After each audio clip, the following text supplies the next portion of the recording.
Je m'appelle Margot Ricordo, j'ai 27 ans bientôt, le 6 juillet. Ça fait, je dirais depuis mes 16 ans vraiment que je fais de la peinture. Je fais du dessin aussi. J'ai fait des études, enfin j'avais commencé la fac d'art plastique et j'ai pas continué parce que je trouvais que c'était trop théorique. Et après j'ai fait une prépa pour entrer aux Beaux-Arts, sauf que j'ai pas eu le concours donc puis j'ai arrêté assez vite la prépa parce que ça m'ennuyait, c'était trop formatant. Et après j'ai continué en autodidacte. Voilà. Je dirais que pour la peinture, c'est vraiment de moi-même, quoi. En testant des choses, en testant des techniques, en essayant des superpositions de couleurs, des choses qui allaient bien ensemble. C'était plutôt mon chemin. Enfin, c'était pas quelque chose que j'avais appris, quoi. J'ai vraiment laissé une place à l'imagination et bah, je sais pas si je peux vraiment définir parce que j'ai une technique, soit j'utilise de l'acrylique, soit j'utilise de l'huile. Donc après, j'utilise l'acrylique comme on utilise l'acrylique et l'huile comme on utilise l'huile avec de l'essence de térébenthine et tout. Mais sinon, je fais surtout des techniques mixtes. Donc je mélange plusieurs matières. Euh, mais sinon, ouais, une journée où je crée, bah, en général, c'est une journée où j'ai pas trop le moral. C'est une journée où je me lève le matin et je me dis putain, il me manque quelque chose dans ma vie, qu'est-ce que je vais faire aujourd'hui. Et du coup, je me mets à faire une peinture parce que ça me fait du bien, quoi. C'est plutôt catharsis, quoi. C'est un peu. Ça me fait du bien, quoi, de peindre. Ça me change les idées, ça me permet m'exprimer. Enfin, c'est quelque chose qui me fait du bien, ouais. J'ai pas vraiment l'atelier, enfin, j'ai un cours de peinture où je vais assez souvent maintenant. Donc c'est à ce moment-là, enfin ça fait quoi? Ça fait même pas un an que je prends des cours de peinture. Donc avant je peignais chez moi, dans ma chambre, chez ma mère. Et après, quand j'ai eu mon appart, j'ai peint dans ma cuisine en fait. Et j'ai pas vraiment d'atelier, donc je fais pas beaucoup de production parce que j'ai pas trop les moyens de les entreposer. Donc je fais surtout du dessin quand je peux pas trop peindre. Ou sinon je fais des trucs sur Photoshop, de la peindre sur Illustrator, Photoshop. J'ai une tablette graphique chez moi, donc je fais des petits trucs là-dessus, quoi. Des thèmes, il y a beaucoup de portraits, je fais beaucoup de portraits imaginaires. Euh, Après, c'est des choses. Des fois, j'ai l'impression que je peins des choses qui vont arriver. Enfin, c'est un peu bizarre, mais à dire comme ça. Mais par exemple, je me rappelle que j'avais peint un portrait d'un homme que j'avais jamais vu. Et quelques jours après, bah, je l'ai rencontré dans la rue. Donc, alors que j'avais peint son visage. Donc, je trouvais ça vraiment étrange. Et un peu comme si c'était une prémonition, ou un truc comme ça. Donc, je sais pas si c'est des rêves ou si c'est. Enfin, je dirais que ma peinture, c'est de l'ordre ouais, de l'intime. Dans le sens où c'est des choses qui sont intimes, c'est des choses que j'exprime qui sont intimes, des portraits imaginaires. Sinon, c'est des abstraits pour soit me défouler, soit me canaliser, soit me faire du bien. Enfin, c'est assez intime, ouais. C'est des choses de moi, quoi. Bah, je dirais que la toile que j'ai exposée, qui s'appelle Hitchcock, j'ai mis plusieurs temps à la faire. Parce que d'abord j'avais fait un premier tableau dont j'étais pas satisfaite. Après j'ai voulu mettre des papiers dessus et j'étais toujours pas satisfaite. Donc après j'ai retiré les papiers, j'en ai mis d'autres, j'ai fait des collages. Et après j'ai décidé de faire un profil d'Hitchcock en fil de fer que j'ai planté dans la toile. Et en fait, bah, j'ai mis beaucoup de temps pour la faire, alors qu'en général, quand je peins, je mets pas beaucoup de temps. Donc, je sais pas. Mais non, enfin, j'ai eu un rapport de temps en fait particulier avec cette toile parce que j'ai vraiment mis beaucoup de temps pour la faire. J'ai passé un mois dessus, quoi, histoire de voir ce qu'elle est. Bah, déjà, je suis contente parce qu'elle est finie. Alors que la plupart des toiles que je vois, j'ai l'impression qu'elles sont jamais finies pour moi, quoi. Donc, que je fais. Hein. Donc là, cette fois-ci, elle est achevée. Et puis après un mois de boulot, on se dit qu'enfin, ça y est, c'est fait. Apparemment, elle plaît. Donc ce qui est bien, c'est qu'elle est assez lumineuse. Parce que j'avais utilisé des papiers de soie, des papiers de papier cadeau qui reflète la lumière en fait. Et donc je suis plutôt contente en fait. C'est- Et j'ai plus l'impression que. En fait, une fois que je fais une toile, pour moi elle m'appartient plus quoi. D'accord. Bah, c'est bizarre, mais j'ai mis tellement de choses dedans que après c'est un peu comme si je m'en débarrassais quoi.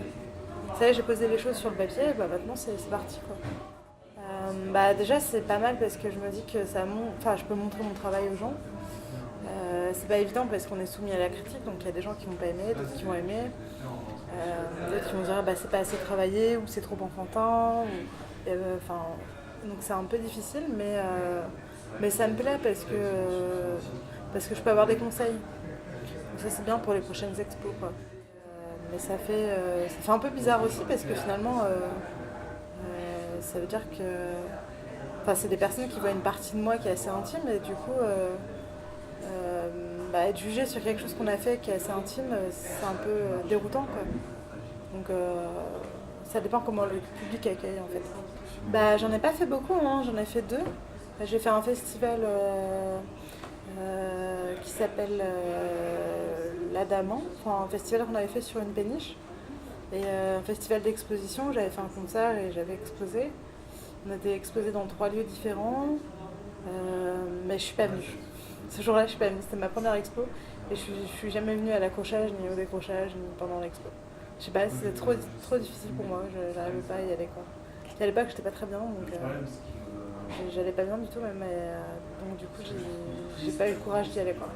Donc là, c'est ma vraie expo, disons, parce que c'est la deuxième, mais pour moi, c'est comme si c'était la première. Bah, l'accrochage a été un peu compliqué parce que j'ai eu du mal à encadrer mes œuvres. J'ai galéré vraiment à les mettre sur les cimaises, à les mettre dans un cadre, à préparer tout ça, tout le truc de préparation, même se dire si je vais les vendre ou pas, combien les vendre, les légendes, les machins. Mais finalement, je suis contente parce que c'est plutôt bien d'être là, d'être présente pour accueillir le public. Quoi. Donc je suis contente. Je me sens bien d'avoir exposé quoi.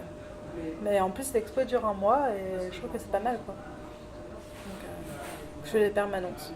Bah, je m'y connais pas tellement en histoire de l'art, mais c'est vrai que quand on voit des peintres autres qui peignent bah, on s'identifie un petit peu quoi. Enfin, soit on aime beaucoup et on se dit putain merde, qu'est-ce que je fais à côté, je fais de la merde, je suis nulle et tout. Soit on se dit ah bah non mais en fait ça va j'ai de la marge. En fait, ça dépend quoi, ça dépend du peintre. Mais quand je vois Van Gogh, je me dis que putain il avait vraiment du talent. Quand je vois Vermeer, etc., tous les peintres comme ça, je me dis que j'ai pas fini de travailler quoi. Mais après, quand je vois d'autres peintres Magritte par exemple me touche moins, tous les peintres surréalistes me touchent moins à part Dali, mais je sais pas, je me dis que en même temps on a quelque chose en commun parce qu'on fait de la peinture, qu'on s'exprime autrement que par la parole, que ça nous lie en fait, le monde artistique nous lie et je pense que vraiment l'art en fait c'est vraiment quelque chose qui permet d'exister autrement. Dans le sens où bah, on n'est plus dans un rapport de parole vraiment, enfin on est dans un autre langage quoi. Donc forcément, je pense qu'il y a une part de souffrance beaucoup chez les artistes qui font qu'ils expriment des choses qui leur souffrance quoi. Moi je le vois un peu comme ça. Par exemple quand on voit le cri de Munch, on se dit vraiment que ce mec devait vraiment être mal le jour où il a peint ce tableau, mais que ça lui a fait du bien quoi. Et voilà, moi je le vois un peu comme ça, comme une catharsis. Enfin, en tout cas pour moi c'est ça quoi. J'ai pas fait beaucoup d'autoportraits, j'avais fait des dessins, surtout d'autoportraits pour commencer les portraits. Mais sinon, non, bah oui, je vois toujours une part. En fait, je fais toujours des portraits androgynes, entre féminin et masculin, parce que je pense qu'on a tous une partie androgyne quoi, en nous. On a tous une partie masculine et féminine. Et du coup, c'est plutôt des. Ouais, j'ai l'impression que des fois, c'est des gens que j'ai déjà vus, ou des gens que j'ai vus en rêve, ou des gens que je vais voir plus tard. Je sais pas trop, c'est un peu étrange. C'est pas trop négatif, il n'y a pas des choses qui font peur vraiment. C'est plutôt des visages apaisés en général. Bah, la musique, disons que ça fait vraiment partie de moi dans le sens où j'ai toujours chanté. Je crois que j'ai même chanté avant de parler. Et je dirais que la musique, c'est plus quelque chose de brut, alors que la peinture, c'est plus quelque chose de façonné. Dans le sens où quand je chante, c'est vraiment quelque chose qui sort vraiment des tripes et ça me vide. Quand j'ai fini de chanter, ça me vide. La peinture, c'est un peu pareil. Mais je prends le temps maintenant, avec la peinture, de reprendre là où je me suis arrêtée, de retravailler, de mettre un mois sur une toile, 2 mois. Je prends le temps, alors qu'avec la chanson, finalement, je retravaille pas tant que ça. Je donne sur l'instant beaucoup et voilà. Mais et la peinture et la musique, bah oui, c'est vrai que dans la musique, on dit souvent qu'il y a de la couleur. Voilà, dans le jazz, on dit souvent qu'il y a du bleu. Moi, je pense que dans la peinture, il y a de la musique aussi, dans le sens où l'harmonie des couleurs, les mélodies sont mélodieuses. Enfin, il y a de la mélodie dans les couleurs et vice versa. Et moi, enfin, bah, du coup, j'ai fait une expo où j'ai allié peinture et musique. Parce que j'ai fait un concert et j'ai exposé. On a chanté des compositions qu'on avait faites dans le groupe musique. Donc, moi, j'avais écrit une chanson plutôt jazz funk, qui s'appelle The Boat, le bateau. Et après, j'ai fait des reprises de groupes comme Hills, je sais pas si tu connais. Mais c'est des groupes de folk américaine, pop folk américaine, et une reprise d'un groupe que j'aime beaucoup, qui s'appelle The Moldy Species. C'est un groupe qui est formé par Adam Green et Kimya Dawson. Et ces deux jeunes, lui il a surtout percé, elle pas trop, parce qu'après ils se sont séparés après le groupe. Et c'est de la folk, quoi. C'est guitare-voix acoustique. C'est sympathique, c'est plutôt de la folk, quoi. Oui, on peut m'écouter sur SoundCloud. Voilà, le pseudo c'est Margot, je crois, avec 3 T. Dans un futur idéal, il y aurait de la peinture partout. Enfin, dans le sens où les bâtiments seraient peints, beaucoup plus qu'aujourd'hui, il y aurait beaucoup plus de street art. Je pense que la culture serait déjà accessible à tout le monde, plus qu'aujourd'hui. Le cinéma, enfin, tout ce qui est art serait gratuit. On pousserait davantage les enfants à aller dans des écoles du type Montessori où ils sont beaucoup plus axés sur la culture et sur l'épanouissement, l'éveil musical, l'éveil sensoriel, etc., quoi. Et tout passerait par l'éducation, quoi. Enfin, on serait beaucoup plus éduqué à l'art, on connaîtrait beaucoup plus de choses, on ferait plus de choses. Et l'art ferait partie vraiment intégrante de notre vie, quoi. Bah moi j'aimerais bien être prof, peut-être. Je sais pas, apprendre aux gens à regarder la vie autrement, quoi. Par l'art, avoir une autre vision du monde, je sais pas trop. Ou alors simplement artiste. Moi j'aimerais bien faire des grands formats, mais vraiment de très très grands formats sur du béton, en fait, sur des murs. Moi j'aimerais bien faire ça. Des énormes portraits à la peinture acrylique. Des trucs, je fais pas beaucoup de paysages, donc ce sera surtout des portraits avec très expressifs. Il y aura peut-être des petits accessoires, par exemple une fleur, une hirondelle, ou un ballon, je sais pas. Mais ouais, j'aimerais bien faire une énorme fresque qui fasse tout un pan de mur, un truc énorme, quoi. Ce serait un peu mon rêve. Et j'avais une prof de peinture une fois qui m'a dit ouais, mais vous, je vous verrais bien faire des trucs gigantesques, en fait. Et depuis, bah, ça m'a pas quitté cette idée. Donc, voilà. Bah, je dirais déjà de continuer, de ne pas s'arrêter, de travailler encore plus et peut-être prendre davantage de cours pour apprendre plus les techniques.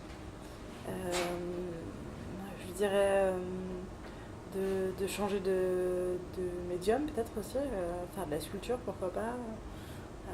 Je dirais de travailler, en fait, tout simplement. Travailler ce qui lui plaît, quoi.